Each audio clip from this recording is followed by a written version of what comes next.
Hello बच्चों, welcome to Aarti physics classes. आइए जुड़ जाइए और आज फिर एक बार प्रोजेक्टाइल मोशन टॉपिक के आज न्यूमेरिकल क्वेश्चन कराने जा रहे हैं। देखिए बच्चों, प्रोजेक्टाइल मोशन में एक टाइम मैनेजमेंट बहुत फैक्टर होता है। कोई भी आपका न्यूमेरिकल रहेगा प्रोजेक्टाइल मोशन का तो आप उस क्वेश्चन को पढ़ोगे और ये आपको देखना है कि कौन से फार्मूला से हमारा क्वेश्चन जल्दी सॉल्व हो जाए और कम टाइम में सॉल्व हो जाए। आज वही लेने जा रहे हैं। और प्रोजेक्टाइल मोशन में एक और चीज है कि सबसे ज्यादा क्वेश्चन जो पिछले एग्जाम का ट्रेंड है वो सबसे ज्यादा क्वेश्चन किससे पूछे जा रहे हैं। एक हॉरिजॉन्टल रेंज है बच्चों, ये वेरी इंपॉर्टेंट है।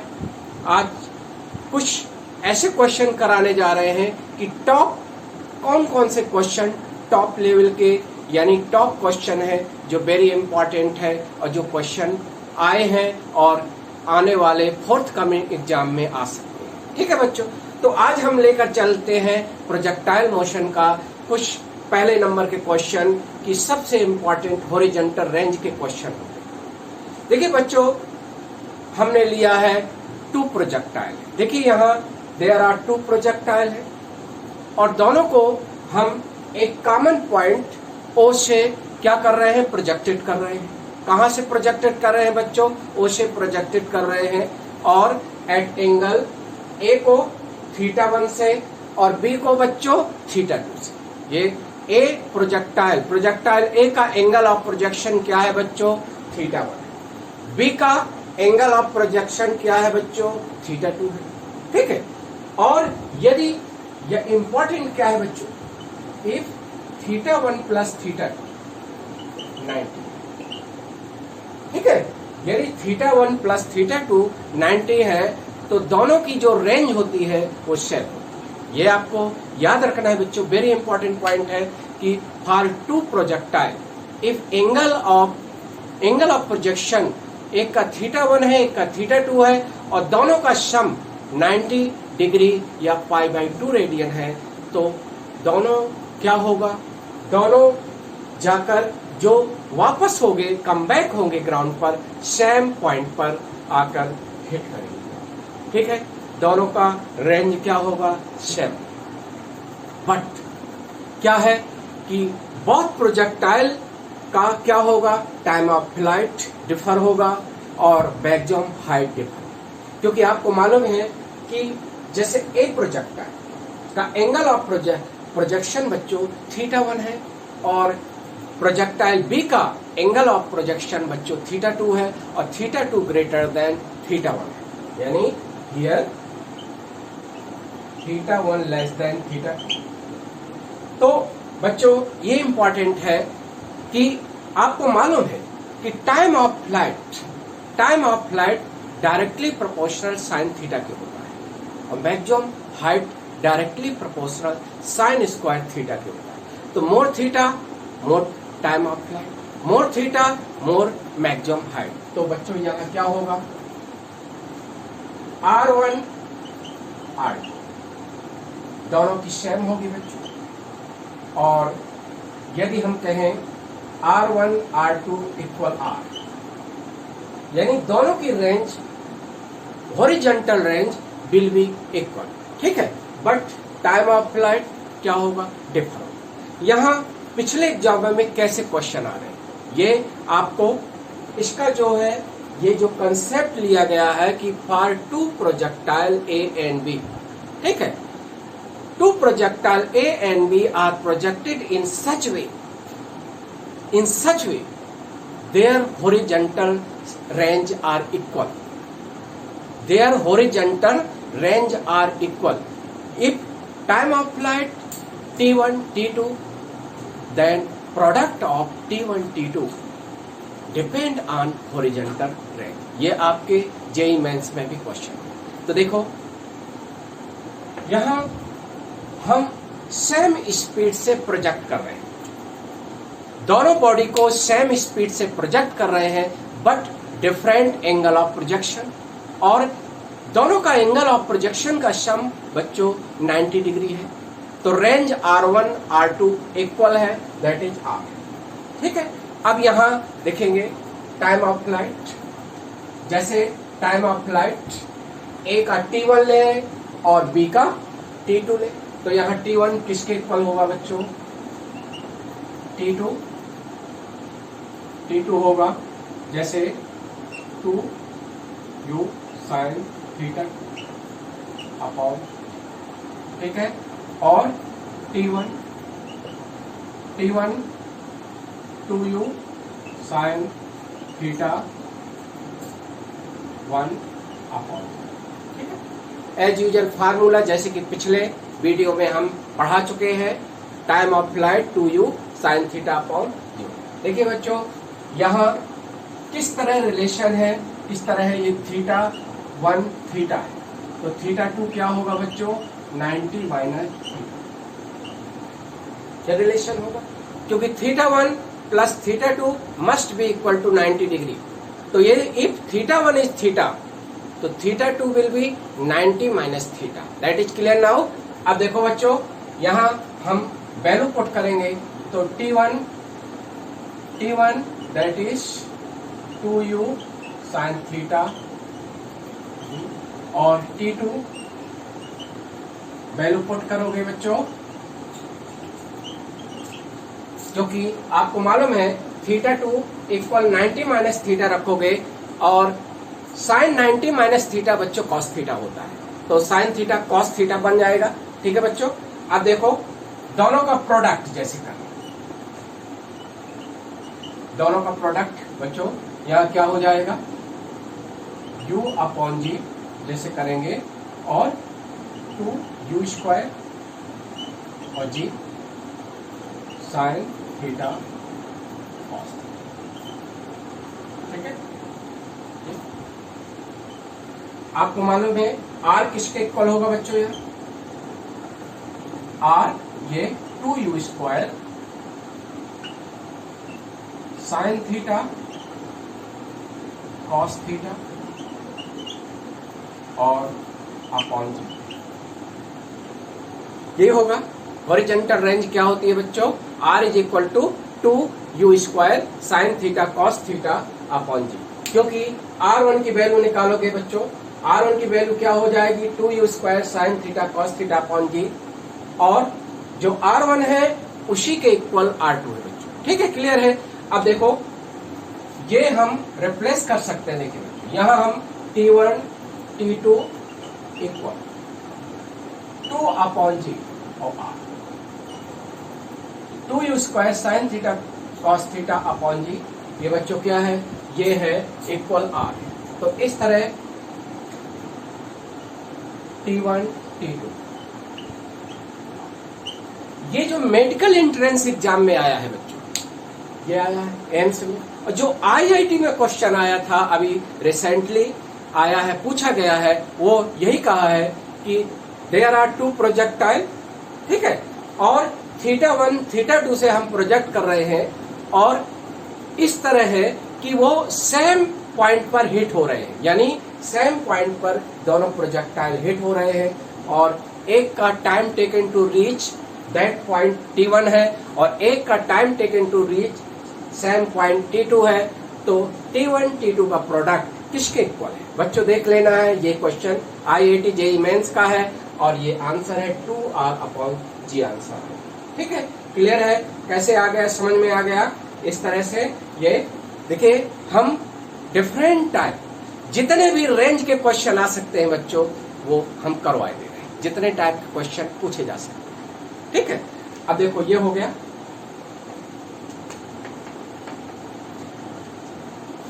देखिए एक और क्वेश्चन ऐसे आ सकते हैं, जैसे ये, क्योंकि दोनों प्रोजेक्टाइल अलग अलग एंगल ऑफ प्रोजेक्शन से थ्रोन किए गए, बट सेम स्पीड से, दोनों की स्पीड सेम है बच्चों।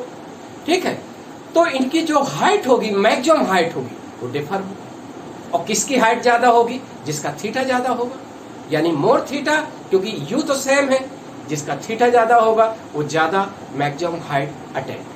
ठीक है बच्चों, और दूसरी सेकंड थिंग, जो ज्यादा हाइट अटेंड करेगा वो ज्यादा टाइम तक ऊपर रहेगा, तो उसका टाइम ऑफ फ्लाइट मोर होगा। जैसे हम यहाँ अभी मैक्सिमम हाइट की बात करें, मैक्सिमम हाइट, देखिए मैक्सिमम हाइट h1, ए की क्या होगी h1 बच्चों u square sine theta upon 2। ये किसके लिए है, हार ए। और h2 बच्चों u स्क्वायर, जब थीटा की जगह हमने कहा नहीं, यदि ए का एंगल ऑफ प्रोजेक्शन थीटा है बच्चों तो बी का क्या होगा 90 माइनस थीटा। और जब आप साइन स्क्वायर 90 माइनस थीटा करोगे तो साइन 90 माइनस थीटा क्या होता है बच्चों, कॉस थीटा होता है। तो ये हो जाएगा कॉस स्क्वायर, और ये किसके लिए है, हार बी। जैसे हम कहें इसका, देखिए बच्चों h1 प्लस h2, दोनों प्रोजेक्टाइल का मैक्सिमम हाइट का सम वो क्या होता है, थीटा के इंडिपेंडेंट। जैसे दोनों का सम करेंगे तो क्या हो जाएगा बच्चों, यानी कभी भी क्वेश्चन आ सकता है कि for two projectile their angle of projection theta 1 theta 2 are in such way theta 1 plus theta 2 is equal to 90 degree, यानी for two projectile if there are horizontal range equal horizontal range है और उनका जो maximum height h1 h2 respective है। तो h1 plus h2 के बारे में कौन सा स्टेटमेंट ट्रू है बच्चों, h1 plus h2 does not depend upon theta. ये कंसेप्ट आपको याद रखना, ठीक है। यानी this is equal to u square upon 2g।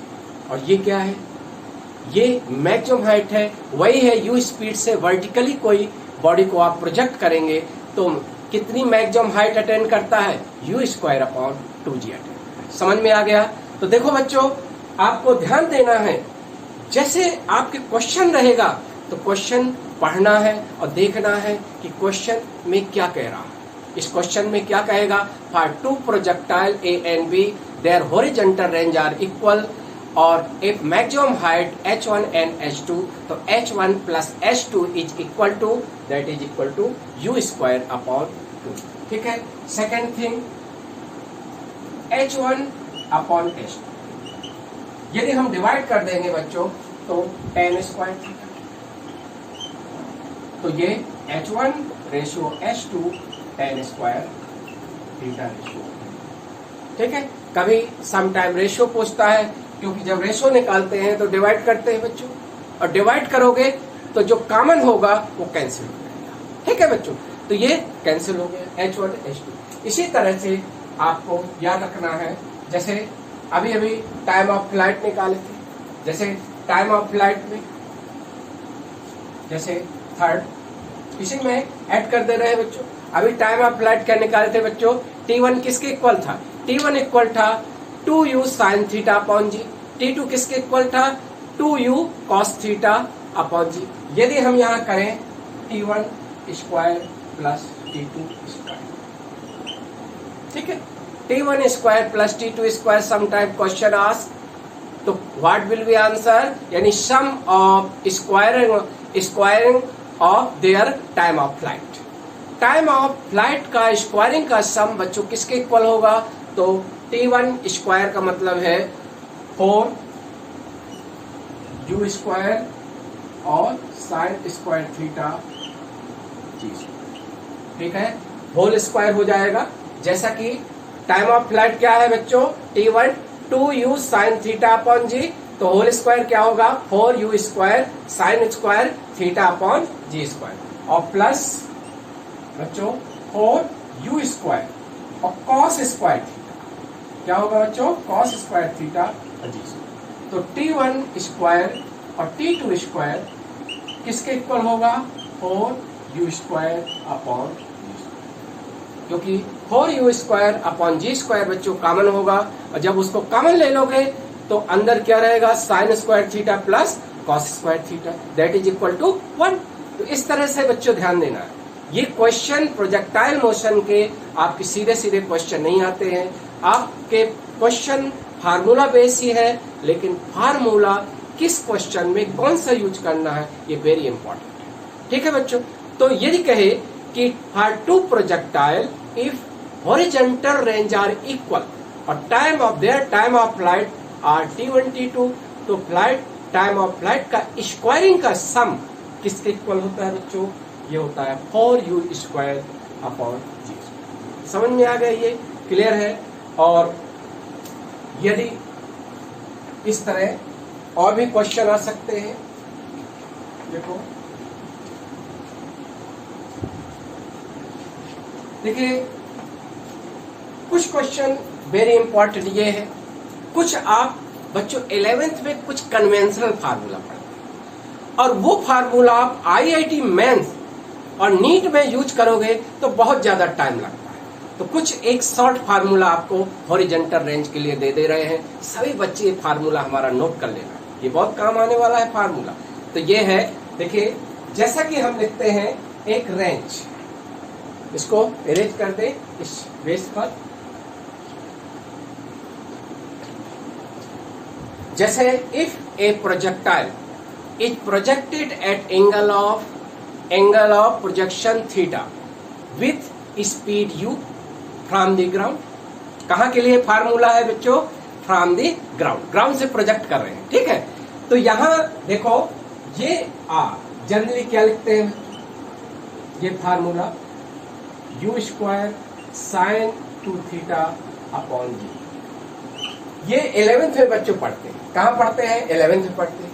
आपको मालूम है इसको sin 2θ किसके इक्वल होता है? 2 tan θ और 1 प्लस tan। तो यहां r ये फार्मूला बच्चों बना लेना है, u² अपॉन g और 2 tan θ 1 प्लस tan²।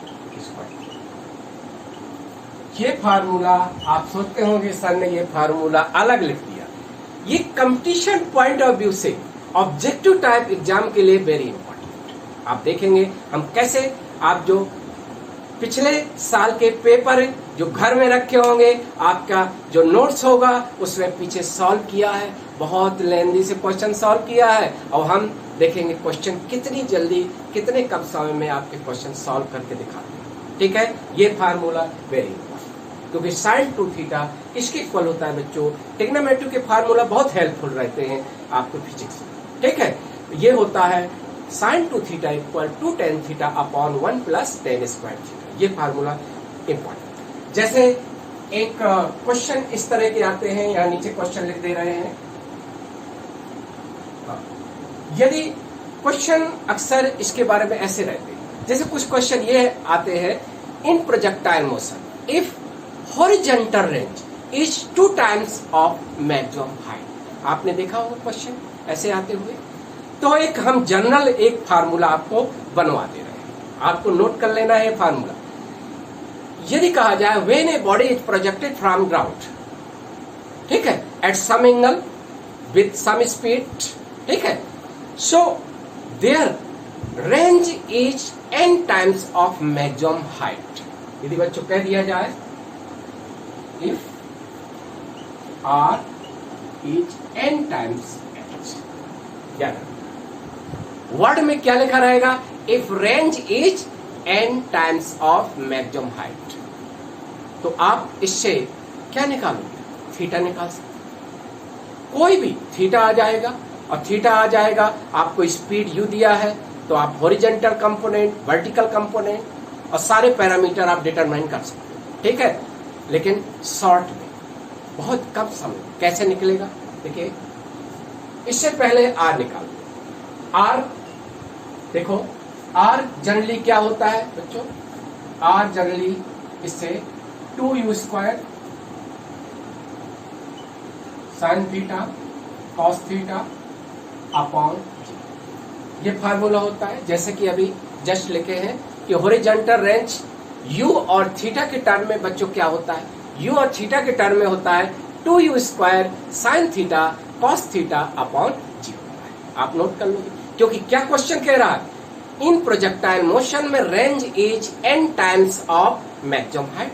तो क्वेश्चन के अनुसार हम कह दिए r is equal to NH। आपको मालूम है h किसके इक्वल है, NH है u square sine square theta upon 2। ठीक है, इसको सॉल्व करेंगे, और इसको सॉल्व करेंगे बच्चों तो देखेंगे u स्क्वायर कैंसिल, और g ये कैंसिल, और इससे आ जाएगा, देखिए एक साइन थीटा से साइन स्क्वायर थीटा कैंसिल होगा बच्चों, एक साइन थीटा होगा, और यहां से आ जाएगा sine theta upon cos theta is equal to 4/n। तो टेन थीटा किसके इक्वल है बच्चों, 4/n। या तो थीटा किसके इक्वल है, tan इनवर्स 4/n। कई बच्चों को तो ये फार्मूला याद है, क्योंकि कई क्वेश्चन ऐसे आए हैं पिछले पेपरों में, यही पूछ दिया है, if range is 2 times of maximum height, if range is 2 times of maximum height, what is angle of projection. बच्चों 2 टाइम्स मतलब n की जगह आपको 2 रख देना, n की जगह क्या रख दोगे, 2 रख दोगे, आपका डायरेक्ट आंसर। तो जब आप कंपटीशन की तैयारी करते हो तो आपको ये इंपॉर्टेंट होता है दिमाग में, ये फार्मूला जनरल फार्मूला आपके दिमाग में रहना चाहिए। जब जनरल फार्मूला होंगे तो आप कोई भी स्पेसिफिक क्वेश्चन आता है तो उससे कंपेयर करके आप n की वैल्यू रखें। जैसे कोई कहता है in projectile motion if range is 4 times of maximum height, तो n क्या है बच्चों, 4 है, n की जगह 4 रख दोगे तो क्या हो जाएगा, tan थीटा इज 1, तो थीटा क्या हो जाएगा, 45 डिग्री। तो ऐसा रहता है, ऐसा क्वेश्चन कभी कभी है कि देखिए if range is 4 times of maximum height, तो एंगल ऑफ प्रोजेक्शन क्या है, 45 डिग्री है। और कहा भी जाता है कि 45 डिग्री से कोई बॉडी को आप प्रोजेक्ट करोगे तो रेंज तो ऐसे मैक्सिमम होती है, तो कहते नहीं है maximum range is 4 times of maximum height. ठीक है, तो इस तरह से अब चलिए यहां से r किसके इक्वल हो जाएगा, देखो general formula 2 tan theta, 2 tan theta का मतलब है 4/n रख दोगे तो ये हो जाएगा, 4/n रखोगे तो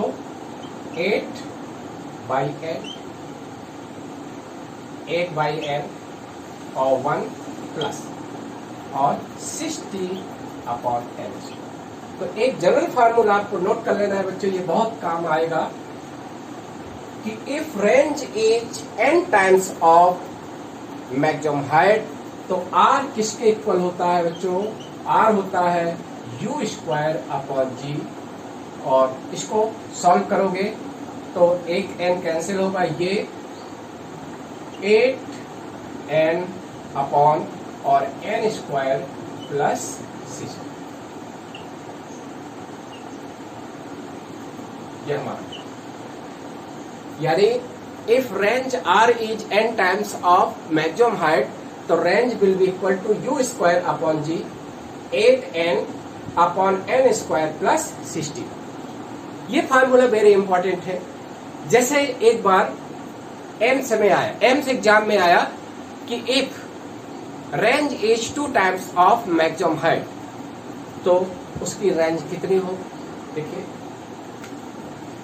ये क्वेश्चन आ चुका है और आने वाले एग्जाम में इस फार्मूला का बहुत ज्यादा यूज हो सकता है। If range is 2 times of maximum height, तो n क्या है बच्चों, 2 है। देखिए क्वेश्चन आ गया, if r is 2 times of maximum, ठीक है, तो n किसके इक्वल है, 2, तो r की वैल्यू क्या आ जाएगी, u स्क्वायर, और 2 की वैल्यू रख दोगे 8 इंटू 2, और यहाँ 2 रखोगे तो 4 प्लस 60, और इसको सॉल्व करोगे 4/5 u स्क्वायर अपॉन, ठीक, ये 20 होगा, ठीक है, और 20 से कैंसिल करो। ये आप पिछले साल के पेपर देखोगे तो ऐसे क्वेश्चन आए हुए, तो कर लोगे फटाफट क्वेश्चन कि जब R और H का रिलेशन दिया गया है, जनरल रिलेशन दिया है, तो आप रेंज का शॉर्ट फार्मूला आपको बना देना है। नोट कर लेना इसको, ठीक है। अब इसके बाद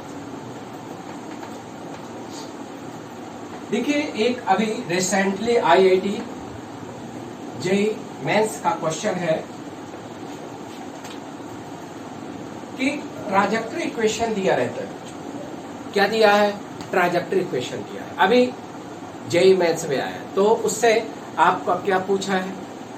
उससे पूछा है एंगल ऑफ प्रोजेक्शन और इनिशियल स्पीड पूछा गया है। क्या पूछा गया है? Initial speed. जैसे ये है, जैसे इन प्रोजेक्टाइल मोशन, ठीक है, ट्राजेक्टरी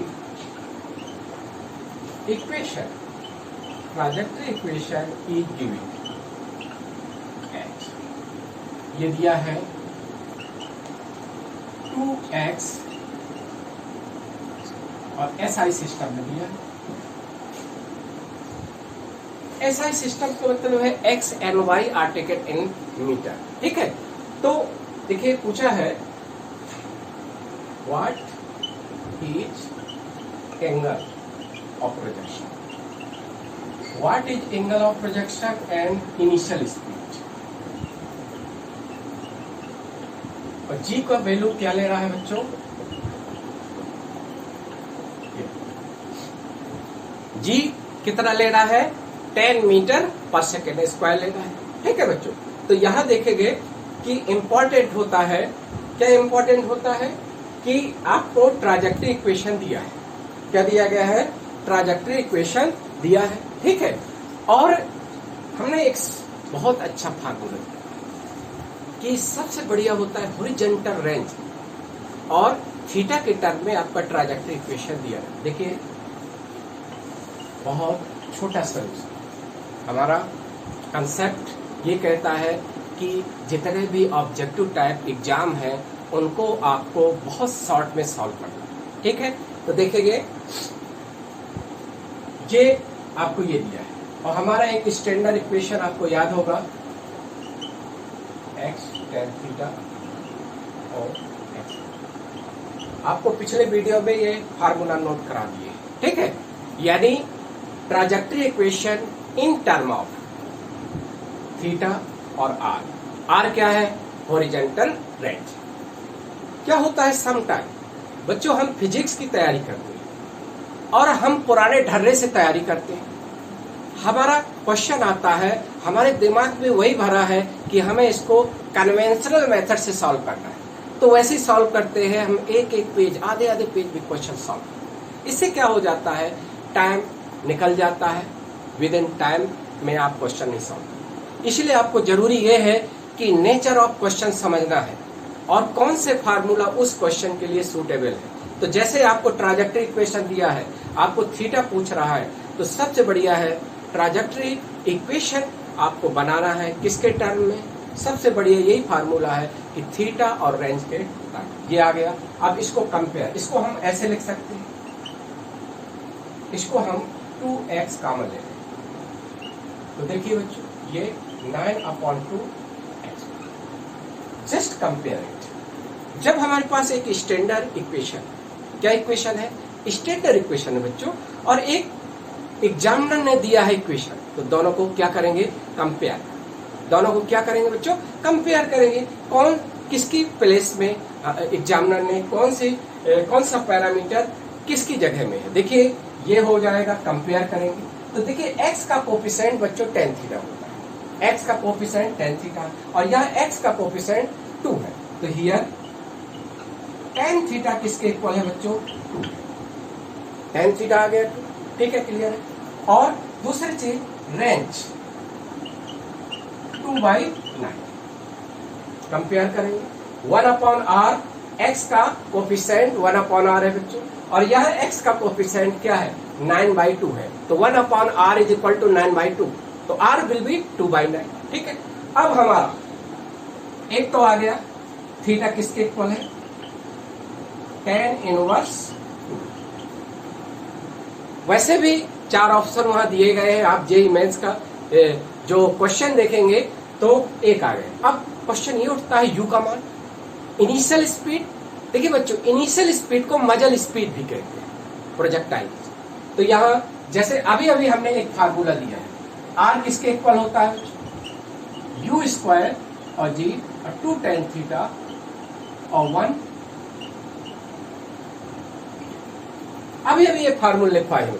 इसी फार्मूला का यूज बहुत होगा ऑब्जेक्टिव टाइप एग्जाम। देखिए आर दिया है, आर क्या है,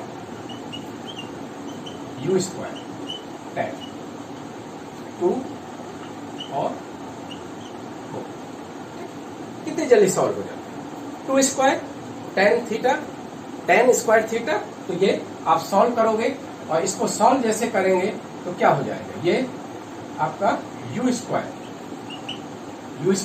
जैसे फाइंड आउट करोगे तो ये किसके इक्वल हो जाएगा, यू स्क्वायर। और जैसे 2 tan 5 अपॉन, देखिए ये सारे क्या हो जाएगा, 2 इंटू 10 इंटू 5 और डिवाइडेड 9 इंटू 4। और इसको सॉल्व करेंगे तो ये देखिए 100 अपॉन 36। और जब देखिए बच्चों यहाँ क्या हो जाएगा, यू किसके इक्वल हो जाएगा, यू स्क्वायर 100 अपॉन 36, तो 10 अपॉन क्या हो जाएगा 6 और ये 5 अपॉन 3, यानी u की वैल्यू क्या आ जाएगी 5 अपॉन 3। कोई टाइम ज्यादा नहीं लग रहा, केवल समझाने के लिए आपको इतना लिखना पड़ा। समझ में आ गया कितना आसान है। आपको ऐसे प्रोजेक्टाइल मोशन के क्वेश्चन करने, छोटे छोटे फार्मूला याद रखना है कि कैसे कोई भी एक बहुत ज्यादा क्वेश्चन लेंदी वे में सॉल्व करेंगे तो आपका टाइम वेस्ट होगा। ठीक है, अब देखिए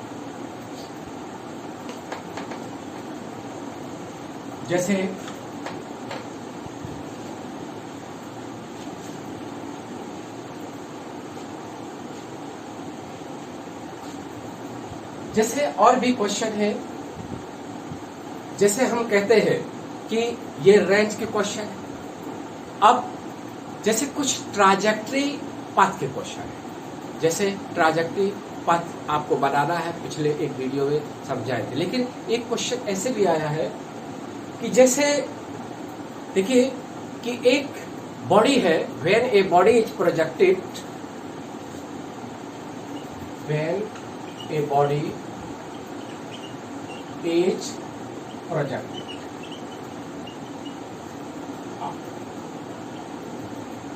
with speed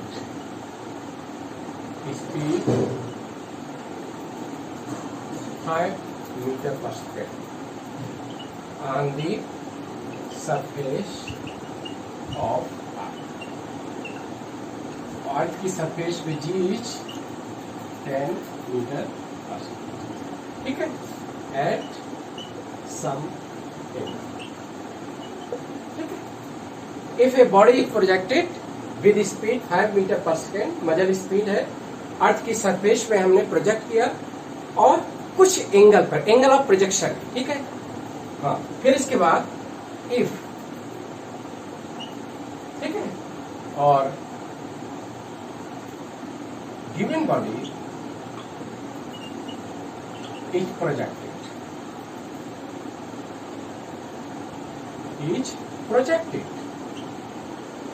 projected up with speed 4 meter per second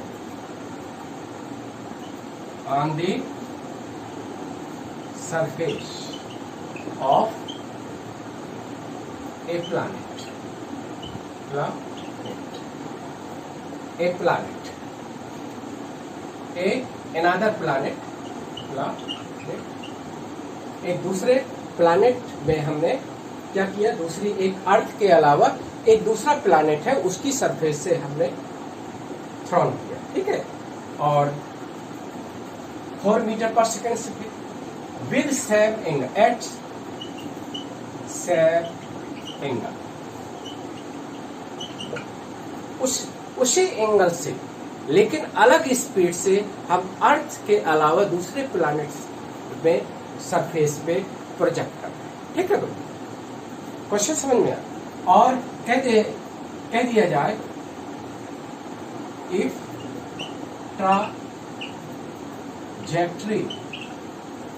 trajectory path are identical if trajectory path are identical in both planets, दोनों प्लैनेट्स में जो ट्राजेक्टरी पथ है वो सेम, तो क्या निकालना है? What is acceleration due to gravity in second planet. देखिए बच्चों, अर्थ भी एक प्लैनेट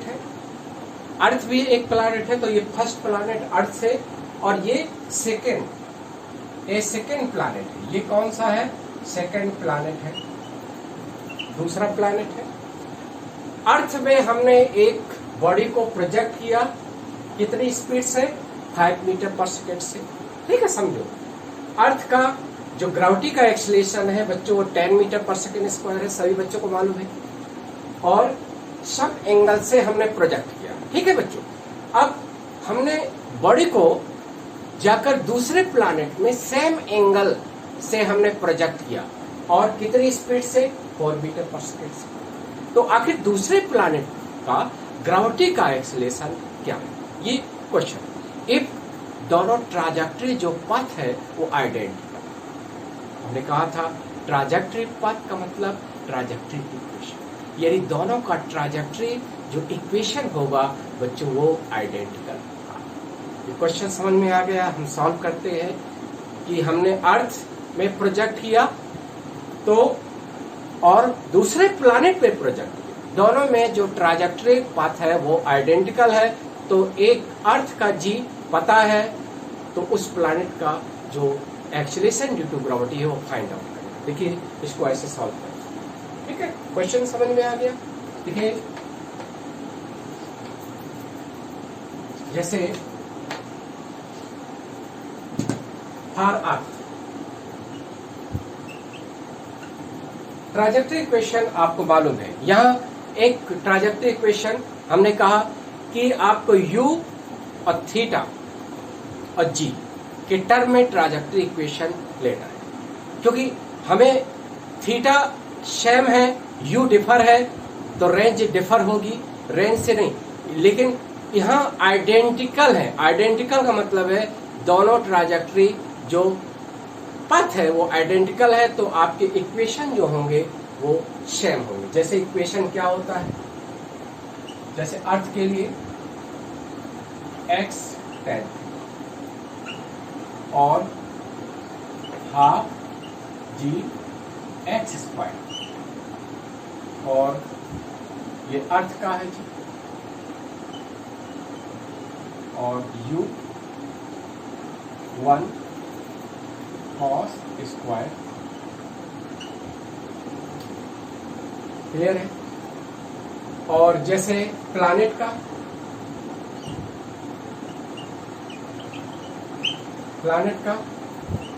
x tan, दोनों में क्या डिफर है? Half G P x square और u 2 स्क्वायर और cos स्क्वायर। कौन से जो क्वांटिटी है वो डिफर है? जी और u। बाकी थीटा सेम, दोनों का बच्चों थीटा सेम। तो आपको क्या कर देना है? ये हार identical trajectory path, identical trajectory या आइडेंटिकल ट्राजेक्टरी पाथ, तो क्या सेम होना चाहिए? देखिए,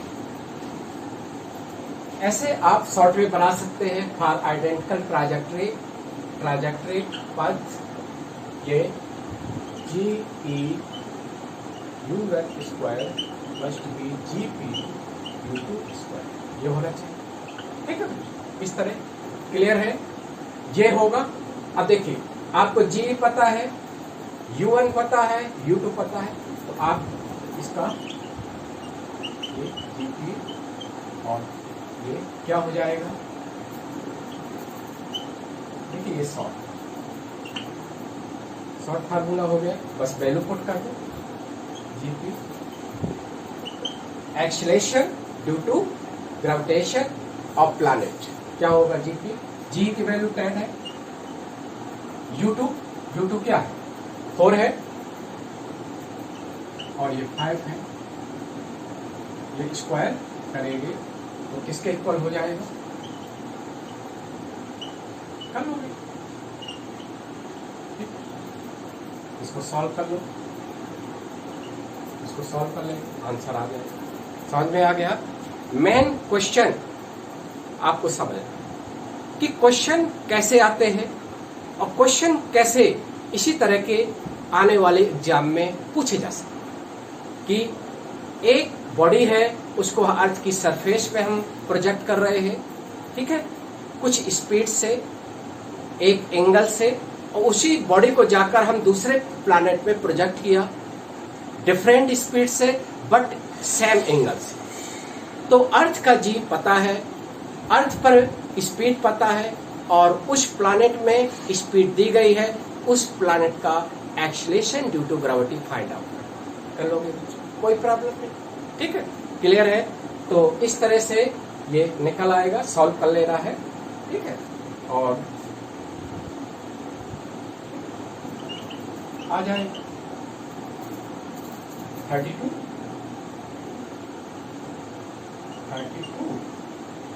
अपॉन 5 क्लियर है, सॉल्व हो जाए। तो इस तरह आप ये प्रोजेक्टाइल मोशन के इस तरह के क्वेश्चन सॉल्व हो जाते हैं। और एक क्वेश्चन ऐसे भी पूछे जा सकते हैं आने वाले एग्जाम में।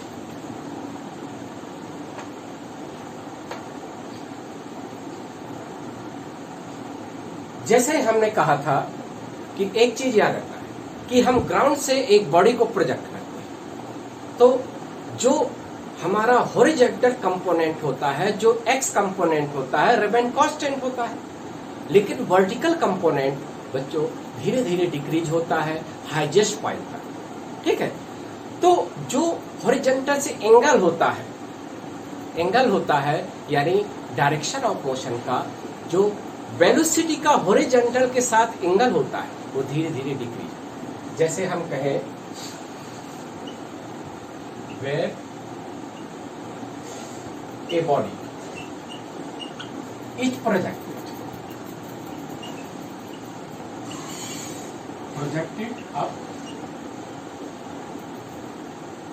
From the ground with speed 8 meter per second। ठीक है, at angle 60 degree with the horizon।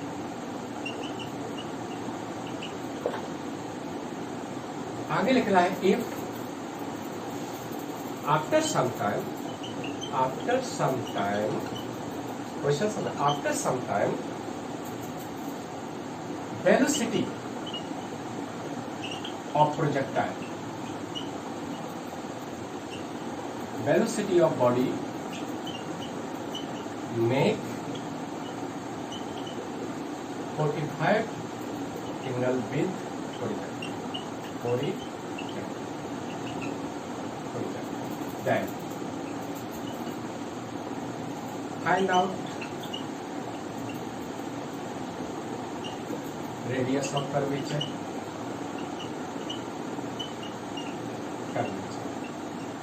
at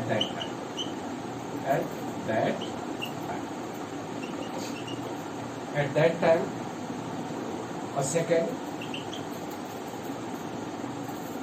second, और angle second vertical component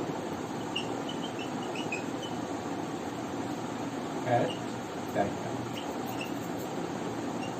question बहुत अच्छा है बच्चों। जैसे कह रहा है कि एक बॉडी है, उसको हमने प्रोजेक्ट किया ग्राउंड से, कितनी स्पीड से, 8 मीटर पर सेकेंड से, कितने एंगल से, 60 डिग्री एंगल से। कुछ समय बाद उसकी वेलोसिटी बॉडी की हॉरिजॉन्टल से 45 डिग्री एंगल बनाती है। तो वर्टिकल कंपोनेंट फाइंड आउट करना है, साथ साथ उस पोजीशन पर radius of curvature find out. ये क्वेश्चन आपको नोट कर लेना, ठीक है। और इसके बाद हम सॉल्व कर रहे हैं। वेब क्या दिया गया है, यू दिया है। क्वेश्चन पढ़ोगे पहले तो ये देखोगे क्या दिया गया है। आपको यू दिया है, थीटा दिया है, एंगल ऑफ प्रोजेक्शन दिया है, और इसके बाद जैसे हमारे नोट्स में क्या है, अल्फा दिया है। जैसे हमने कहा नहीं था पिछले वीडियो में कि आफ्टर टी टाइम प्रोजेक्टाइल कहाँ है बच्चों, पी पॉइंट पर है। कहाँ है, पी पॉइंट पर। और पी पॉइंट पर जो वेलोसिटी है वो हॉरिजॉन्टल से कितना एंगल बना रही है, अल्फा बना रही है। तो यहाँ देखिए, देखिए हो गया, ये देखो हियर कैसे सॉल्व करोगे। हियर क्या दिया गया है, यू दिया है। यू क्या है बच्चों, 8 मीटर पर सेकेंड। थीटा क्या दिया गया है, थीटा दिया है 60 डिग्री। तो यू एक्स किसके इक्वल होगा बच्चों, यू कॉस थीटा, यानी किसके इक्वल होगा, u की वैल्यू रखोगे 8 और cos 60 की वैल्यू क्या है 1/2। तो ये हो जाएगा 4 मीटर पर सेकेंड। क्या हो जाएगा, 4 मीटर पर सेकेंड। अब देखिए बच्चों, अब आफ्टर सम टाइम,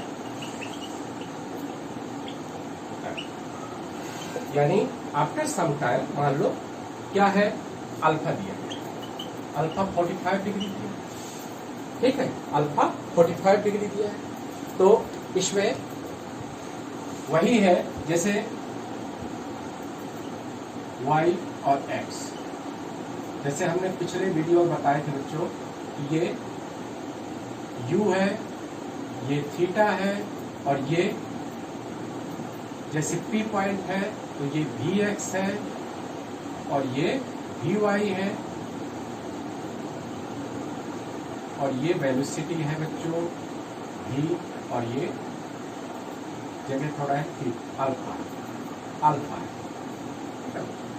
ये क्या है, अल्फा एंगल, ठीक है। ये वेलोसिटी अल्फा एंगल बना रहा है, ठीक है बच्चों। तो यहां पर देखिए,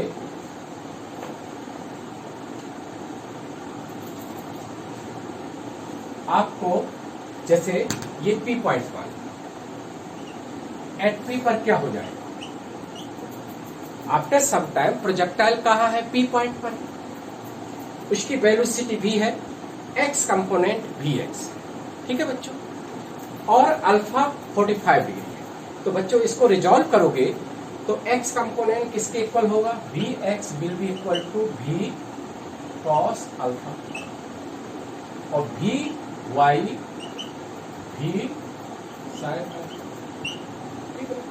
क्योंकि अल्फा 45 है। जब अल्फा 45 होता है तो साइन अल्फा कॉस अल्फा 1/√2 होगा।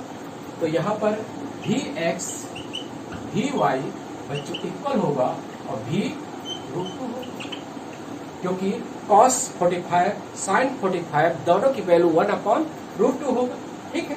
अब देखिए, आपको मालूम है प्रोजेक्टाइल मोशन में हर जगह हॉरिजॉन्टल कंपोनेंट वही होता है, किसके बराबर, ux के बराबर। तो यहाँ बच्चों vx इक्वल होगा ux, और किसके इक्वल होगा, 4 मीटर पर सेकेंड।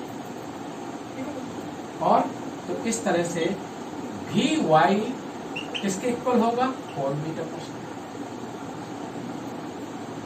जितना vx होगा बच्चों उतना vy होगा, ठीक, इस तरह। और अब आपको v की स्पीड देखा, v निकालना, तो v किसके इक्वल होगा, ये 4 that is equal to root, v किसके इक्वल होगा, रूट 4√2 मीटर। पहले तो ये निकल आया, तो दूसरे नंबर पर ये वर्टिकल कंपोनेंट आ गया। एट पी पर आफ्टर सम टाइम, जब पी पर पहुंचता है प्रोजेक्टाइल, जब इसका डायरेक्शन ऑफ मोशन हॉरिजॉन्टल से, यानी वेलोसिटी हॉरिजॉन्टल से 45 डिग्री एंगल बना, उस समय इसका वर्टिकल कंपोनेंट कितना है, that is 4 metre per second. ये वही है जो, क्योंकि 45 डिग्री एंगल है अल्फा, तो यहाँ पर Vx इक्वल होगा Vy, और Vx 4 है यानी Ux है, तो Vy भी 4। क्लियर है? अब देखो, अब आपको क्या फाइंड आउट करना है, रेडियस ऑफ कर्वेचर। हमने आपको बताया था radius of curvature, radius of curvature, radius of curvature बच्चों किसके इक्वल होता है, v² upon g cos alpha. Value put करो, v² किसके इक्वल हो जाएगा, 4√2 का होल, g का मान 10 ले लो, और cos अल्फा 45 डिग्री। तो रेडियस ऑफ कर्वेचर बच्चों, ये इसकी वैल्यू क्या आ जाएगी, 32, और इसकी वैल्यू 10√2 होगा। और ये जाकर आप चाहे तो इसको सॉल्व कर लें, और इसको सॉल्व करेंगे तो कितना हो जाएगा, 5 और 60, यानी 60√2 और अपॉन 5, ठीक है। और मीटर, समझ में आ गया? ऐसे क्वेश्चन भी कर लेना। देखिए बच्चों, हम ओ से किसी भी बॉडी को प्रोजेक्ट करें, जैसे ऊपर जाता है, असेंडिंग मोशन करता है, तो इसका वर्टिकल कंपोनेंट धीरे धीरे कम होता है। तो जैसा कि tan अल्फा किसके इक्वल है बच्चों, tan alpha is Vy upon Vx। तो Vy कम होता है तो अल्फा बच्चों कम होता है, धीरे धीरे अल्फा की वैल्यू भी डिक्रीज। तो इस तरह क्वेश्चन समझ में आ गया कि आपको u दिया था, एंगल ऑफ प्रोजेक्शन दिया था, तो आपका ux आ गया। क्योंकि प्रोजेक्टाइल मोशन में हर पॉइंट पर जो हॉरिजॉन्टल कंपोनेंट है वो सेम होता है। तो जैसे यहाँ से हम ये बना लिए कि Vy Vx के बराबर होगा, और Vx किसके बराबर है, 4, तो Vy भी 4 है। इसके बाद हमारा रेडियस ऑफ कर्वेचर होता है, किसी रेडियस ऑफ कर्वेचर ट्राजेक्टरी पथ के किसी भी पॉइंट का क्या होता है, किसी पॉइंट पर स्पीड का square upon g cos alpha. ठीक है, इस तरह से ये फाइंड। क्लियर है? तो आज ये क्वेश्चन हमने करवा दिया, समझ में आ गया होगा, कोई प्रॉब्लम नहीं है। ठीक है, तो चलिए नेक्स्ट वीडियो में बच्चों अच्छे इंपॉर्टेंट चीज लेने जा रहे हैं कंसेप्ट, वो है projection of body from A height. एक हाइट से प्रोजेक्ट करें बॉडी, और इसमें भी कुछ शॉर्ट फार्मूले देखें। ठीक है।